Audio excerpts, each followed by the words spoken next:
नमस्कार. मनी मानवा व्यर्थ चिंता वाहते, अकस्मात होणार होऊन जाते. घडे भोगणे सर्वही कर्मयोगे, मती मंदते खेद मानी वियोगे.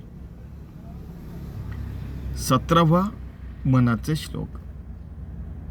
इसमें समर्थ रामदास कह रहे हैं कि मनी मानवा व्यर्थ चिंता वाहते. वो जो कहावत है ना कि चिंता और चिंता जिंदगी भर चलती रहती, वो गलत है. ये साबित कर रहे हैं अभी. चिंता हमारे अंदर में हर क्षण हर घड़ी हमारे जन्म से शुरू है. कौन सी चिंता?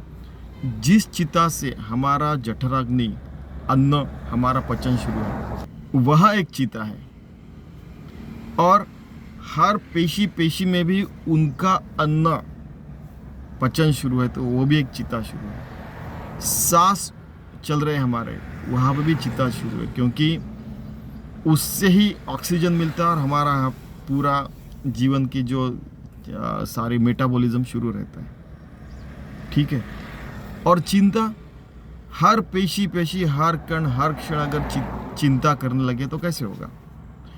पिछले बार ऐसे हुआ था, अभी क्या हो गया? एक्सपर्ट से एडवाइस लेके वो काम करने का, खत्म.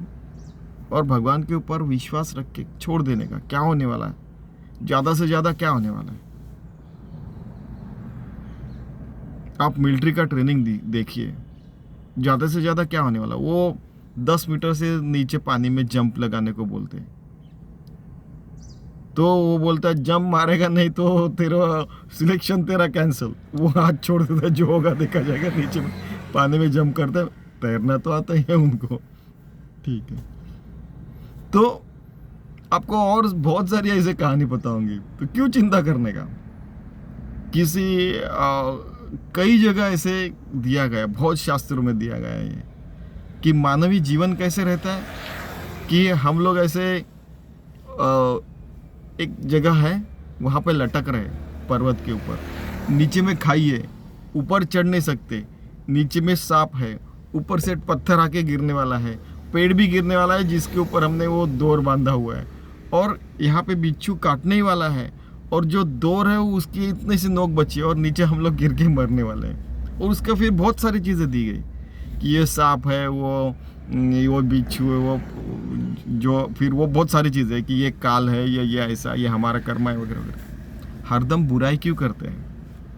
मानवीय जीवन बहुत पवित्र है. हाँ, बहुत जगह बुरी चीज़ें हैं, ठीक है, लेकिन हमने तो पवित्र जीवन जीना चाहिए, वो तो आवश्यक है ना. बाकी के लोगों का तो छोड़ दीजिए, हम लोगों ने पवित्र जीवन जीना चाहिए, ऐसा समर्थ रामदास कह रहे. फिर हमें चिंता करने की जरूरत नहीं पड़ेगी, क्योंकि हमारी चिंता करने वाला परमेश्वर है. हम हर कर्म हर सांस भगवान के लिए ले रहे हैं.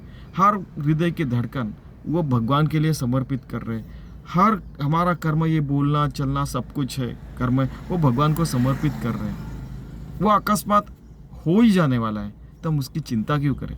हम हमारा सारे नियम बराबर पालन करके हम सारे कर्म कर रहे हैं, ठीक है, शास्त्रोक्त पद्धति से हम सारी चीज़ें कर रहे हैं, तो फिर हमें चिंता करने की ज़रूरत क्या है? भगवान हमारा चिंता करने वाला बैठा हुआ है ना.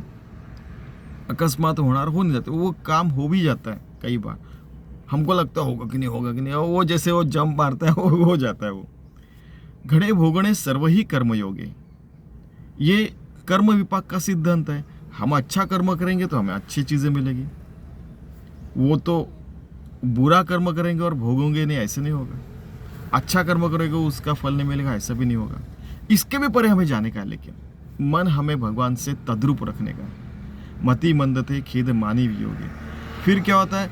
फिर हमारी बुद्धि भ्रष्ट हो गई, ऐसा समझ के हम लोग खेद करने लगते. अरे उस समय ऐसा किया रहे तो अच्छा रहता. अरे वहाँ पे जिस समय काम करना है वो अगर सावधानता से और कॉन्शियस हमारा जागरूक रख के हम भगवान को समर्पित करते, अच्छा कर्म करते, तो हमें खेद करने की ज़रूरत ही नहीं पड़ेगी. फिर संयोग और वियोग की बातें भी नहीं होगी. फिर तो हर कर्म भगवान को समर्पित हो रहा है, तो वो पूजा ही हो रही है हर क्षण की, हर घड़ी की, है कि ना? ऐसा सुंदर जीवन हम लोग अगर जीते हैं, हर घड़ी, हर क्षण, हर हृदय की धड़कन से पूरी जिंदगी भर।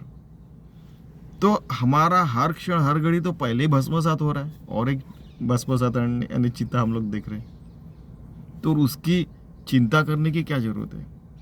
क्योंकि पंचमा भूत भगवान ने निर्माण किए, चिता भी भगवान ने निर्माण किए, तो फिर ये पूरा भस्मसात हो रहा है, हो जाने दीजिए ना। जब हमारा देह गिरने वाला है, हम मरने वाले हैं जैसे फॉर एग्जांपल, तो उस क्षण तक हम लोग सुंदर जिंदगी क्यों न जिए जो पूजामय हो। हर कण, हर क्षण, हर घड़ी, हर सांस, हर कर्म भगवान को समर्पित क्यों न होना चाहिए? तो फिर ऐसा हो गया तो फिर क्या होगा? जैसे पूजा में एक फूल रहता है, वो हम भगवान के चरणों में समर्पित करते हैं, वैसा हमारा जीवन भगवान के चरणों में समर्पित हो गया तो फिर गंगा में मिलने वाला है। हमारी रक्षा जो रहेगी वो भी भगवान को मिलने वाली है हमारा भस्मसात होने के बाद। पानी का हर कण पूरी दुनिया में वो गंगामय है। हर पृथ्वी का यानी पृथ्वी तत्व है वो भगवान का ही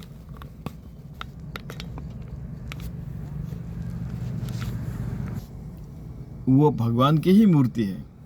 आप पृथ्वी तल पे रहते हैं तो पृथ्वी माता है, उसमें हम लोग रहते हैं, तो पृथ्वी माता है, माता को हम कभी खेत देते हैं क्या? नहीं देते हैं। तो इतनी सावधानता से सारे कर्म करेंगे, अरे कॉन्शियस से पूरे काम सच्चे दिल से सच्चाई के लिए करेंगे तो हमारा कर्म पूजामय नहीं होगा क्या? होगा। हमारा कर्म योग होगा कि नहीं? होगा। कर्म योग यानी भगवान से एक रूप होकर किया हुआ कर्म, फिर हमें खेद करने की जरूरत नहीं पड़ेगी। ऐसा समर्थ रामदास कह रहे हैं। हर क्षण हर घड़ी, चाहे खेल रहे हैं, चाहे खाना पका रहे हैं, चाहे खाली बैठे भी रहे, फिर भी हम लोग भगवान को याद करना चाहिए। अभी खाली बैठे क्या कर रहे? कुछ नहीं कर रहे। आपको पता है कुछ न करना कितना डिफिकल्ट है। मैं एक कॉलेज के रास्ते के बाजू में, तो आपको बहुत सारे बच्चे जाते हुए दिखेंगे, ठीक है? तो क्या होता है कि अगर हम लोग पूरी कॉन्शियस से काम करते हैं तो आपको याद होगा वो कहानी कि उन्होंने एक गुरुजी ने वो बच्चों को मिट्टी का खिलौना दिया, उसकी वे दिया क्या, एक पंछी दे दिया,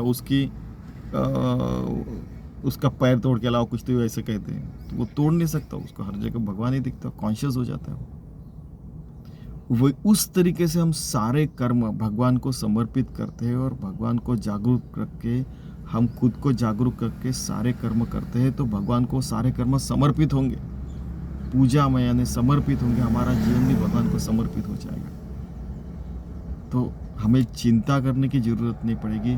हमारी चिता हर क्षण हम लोग जो भस्मसात हो रहे हैं, बाद में हमारी पूरा देह भी भस्मसात हो जाने वाला है, उसकी भी चिंता करने की जरूरत नहीं पड़ेगी। क्योंकि पूरी जिंदगी इतनी शुद्ध और अच्छी जीने के बाद क्या होने वाला है? शुद्धता ही मिलने वाली है।